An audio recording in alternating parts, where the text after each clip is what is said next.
ఉండి కూడా చేసుకోలేకపోతున్నాం అంటే అంతకుముందు 10 ఏళ్ల క్రితం యూపీఏ ప్రభుత్వానికి ఇప్పుడు ఎన్డీఏ ప్రభుత్వానికి తేడా ఏంటనే విమర్శలు వచ్చాయి. సరే, ఆల్రెడీ ఐసీయూ నుంచి వెంటిలేటర్ మీదకి వెళ్ళిపోయిన వైసీపీకి ఎంతో కొంత బయట నుంచి ఆక్సిజన్ సపోర్ట్ ఇస్తున్నట్టు నిన్న బడ్జెట్ ఉందనేది మాత్రం వాస్తవం. సరే, ఆయనకి ఇవేం పట్టవు. మనం ఢిల్లీ వెళ్ళామా, జంతర్ మంతర్ చేరామా, ధర్నాకు కూర్చున్నామా, దడి కట్టుకున్నామా, ఇది ఆయన పరిస్థితి అయితే. సరే, తర్వాత బడ్జెట్ ఏం చేస్తుంది, ఆంధ్రప్రదేశ్కి ఏం చేయబోతోంది, పైగా మళ్ళీ డిసెంబర్ నుంచి కొత్త ప్రపోజల్స్ వస్తాయి. రైట్, ఈ అంశానికి సంబంధించి ఇంకా ఇతరత్ర పలు ఆసక్తికరమైన అంశాలు ఆంధ్రప్రదేశ్ రిలేటెడ్గా బిగ్ డిబేట్లో మనతో పార్టిసిపేట్ చేస్తున్నారు రామ్నాథ్ గారు, పొలిటికల్ అనలిస్ట్. నమస్తే అండి. రామ్ కుమార్ గారు, బీజేపీ అధికార ప్రతినిధి, అలాగే మెరుపుల మహేష్ గారు, జనసేన అధికార ప్రతినిధి, ఇంకా మనకి లక్ష్మణరావు గారు, రేగిడి లక్ష్మణరావు గారు, వైసీపీ అధికార ప్రతినిధి.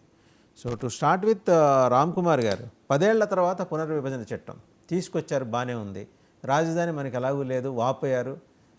గుండెల నిండా ఆర్ద్రతతోటి కంటతడి పెట్టుకొని ఆంధ్రప్రదేశ్కి ఎట్లాగైనా సహాయం చేసి నుంచోబెడతామన్నారు.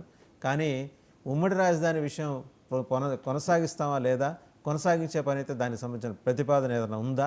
ఎందుకంటే ఇంకా మనకి రాజధాని లేదు. మనం ఆ వాస్తవాన్ని కొంచెం కఠినంగా ఉన్న అంగీకరించి తీరాలి. లేనప్పుడు హైదరాబాద్ మీద ఉన్న రైట్స్ని ఇంకో 10 ఏళ్ల పాటు కొనసాగిస్తారా లేదా? ఎవరు అడగలేదు కదా, అడగనప్పుడు మేమెందుకు చెబుతాం అనే పద్ధతి కాకుండా, ఇంటి పెద్దగా మరి అంటే ఒక రకంగా దేశం మొత్తానికి పెద్ద కాబట్టి బీజేపీ ప్రధాన పాలకపక్షం మరి ఏమన్నా సమానం చెబుతుందేమో అని ఆశగా ఎదురు చూస్తే 620 కోట్లు పొద్దున్నే గుడికి వెళ్తే ఇన్ని గుప్పెట్లో గుగ్గిళ్ళు పెడతారు చూడండి, అట్లా ఇచ్చి పంపించారు ఆంధ్రప్రదేశ్కి.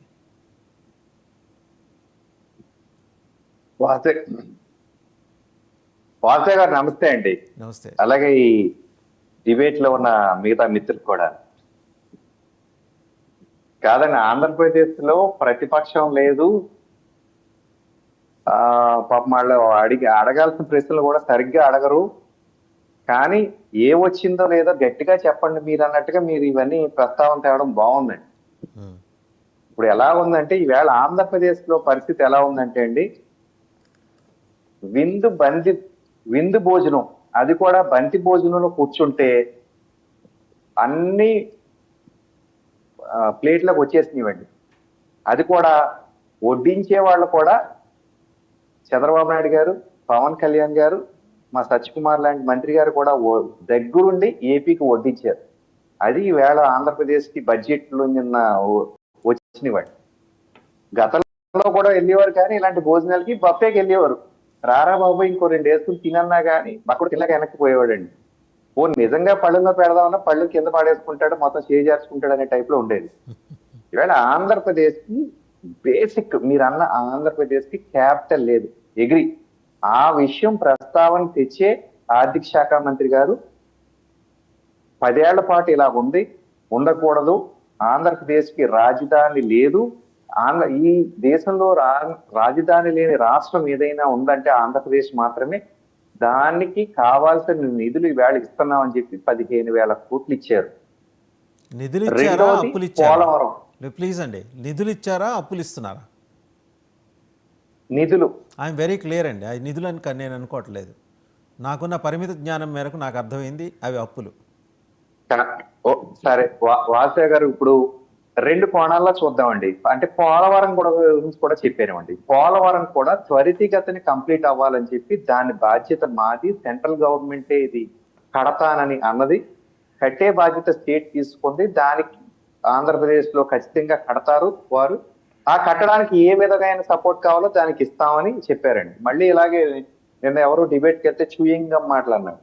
చూయింగ్ గమ్ మాట నవ్వుతున్నా, చూయింగ్ గమ్ మాటలు కాదు, within the time frame కడతానని అమిత్ షా గారు కూడా అన్నారు. అయితే టైం ఫ్రేమ్ ఏంటనేది, ఎందుకంటే గతంలో జరిగిన దానికంటే విధ్వంసానికి. సార్ ఒక విషయం చెప్పండి, బీహార్ కన్నా తీసిపోయిందా ఆంధ్రప్రదేశ్? బీహార్ కన్నా తీసిపోయిందా ఆంధ్రప్రదేశ్? ఒక్క విషయం చెప్పండి. ఏమండి, బీహార్ కన్నా కాదండి. ఇక్కడ ఉన్న అదృష్టం ఏంటంటే మనకు కాదండి, మనం తింటా పక్కోడు ఏం తింటా అంటాడు సార్. మన రుచులు ఏంటో తెలుసుకోవాలి, మనకి ఏం కావాలో అడగాలి, వడ్డించుకోవాలి, వెళ్ళాలి. ఇందాక నేను చెప్పిన విందు భోజనానికి ఎక్స్టెన్షన్, బీహార్ వాళ్ళు చపాతీలు ఎక్కువ ఇష్టపడతారు, మనం అన్నం ఎక్కువ ఇష్టపడతాం. ఇంకొక ముద్ద అన్నం పెట్టించుకుని తినాలండి. దాని గొడవ మనకి ఎందుకండి, మనకి సఫిషియెంట్ గా మన పళ్ళల్లో ఉన్నాయా లేదా.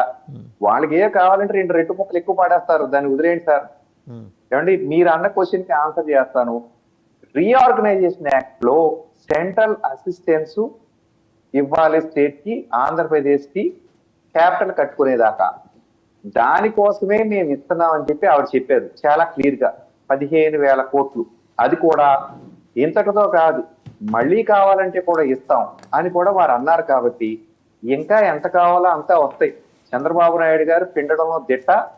ఎంత దాకా పిండుకోవాలో వారు తెలుసు. ఖచ్చితంగా తెచ్చే ఈ క్యాపిటల్ డెవలప్ చేయడంలో మాత్రం వారు చేస్తారు. ఇప్పుడు మీరు అన్న పాయింట్ లోనే ఎక్కడో చిన్న క్లారిటీ మిస్సింగ్ అన్నట్టుగా మీ ఫీల్ సార్. అంటే నేను మనం డైరెక్ట్ గానే మాట్లాడుకుందాం. నా పాయింట్ ఏంటంటే అండి, రేపు మేము కూర్చుని మాట్లాడుకుంటే చంద్రబాబు నాయుడు గారు ఇలా కాదు అలాగ అన్నారనుకోండి, దానికి కూడా సెట్ అయిపోతారండి పైన. వీరు అడగడమే తర్వాయి.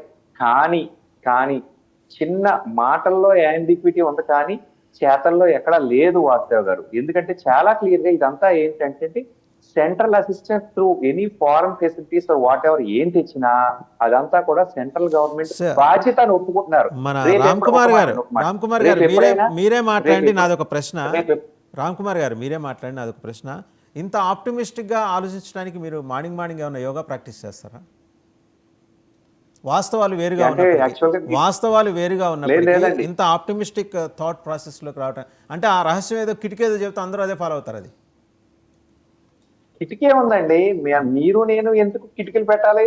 ఆ ఆర్థిక శాఖ మంత్రి గారు చెప్పారు. మీరు అన్నారు కదా మార్నింగ్ మీ డిబేట్ ఉందంటే నేను 5:30కి లేసి వాకింగ్ కంప్లీట్ చేసుకుని వస్తానండి ఫ్రెష్ గా ఉండాలని. ప్రజలకి భారతీయ జనతా పార్టీ థాట్స్ ఏంటి, లేకపోతే ఎన్డీఏ గవర్నమెంట్ ఏమున్నాయని చెప్పాలి. అది అంటే ఇంకో చిన్న విషయం కూడా ఇక్కడ యాడ్ చేయడం. ఇప్పుడు పోలవరానికి ఇస్తున్నారు, నాబార్డ్ నిధులు ఇస్తున్నారు. బాధ్యత ఎవరిది వాసుదేవ్ గారు? Central government. అదే విధంగా కూడా ఇది ఉంటది. తీసుకోండి, ఈవేళ తీసుకోండి, రేపు ఎప్పుడైనా కాదన్నారు అనుకోండి